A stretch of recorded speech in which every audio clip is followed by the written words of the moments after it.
Hello guys. Ngayon tuturuan ko kayo kung paano mag-DIY ng t-shirt. Unang-unang ko tong DIY na video kaya yeah. Kita nyo yan? Yan ang totoong t-shirt. Pag hindi pa gupit, ang ginawa ko lang, ginupit ko. Bagyo! Anyways, ay naku, nakakainis naman talaga tong hangin na to.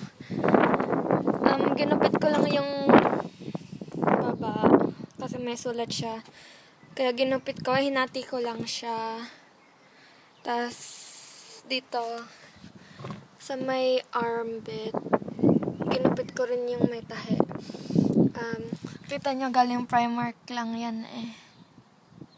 Anyways, dyan naman, ang ginawa ko, ginamit ko yan. Tapos, ito sample. Teka lang, ang hirap naman mag-video nito. Ito ang mangyayari pag sinulat niyo. Ay, kumuha kayo ng lalagyan. Siyempre, hindi niyo nagagamitan forever and ever in it. Anyways, kumuha kayo ng toothbrush. Oo, yung gagamitin niyo mamayang gabi. Hindi. Yung hindi na ginagamit, siyempre, maglagay kayo ng konting bleach. Diyan.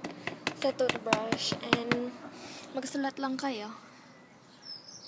Sulatin ko yung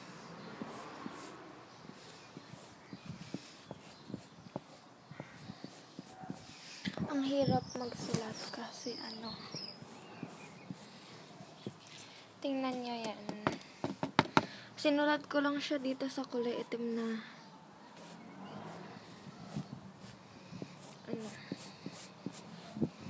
yan.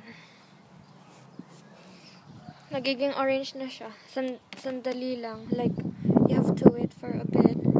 And then, pag gusto nyong pumuti talaga siya ng pumuti, like, as in, gumanyan talaga. Like, really. Dagdagan nyo lang ng more bleach. Tapos, pagkatapos nyan, ibabad nyo sa tubig. Tapos, labhan nyo. Bago. Yun lang. The end.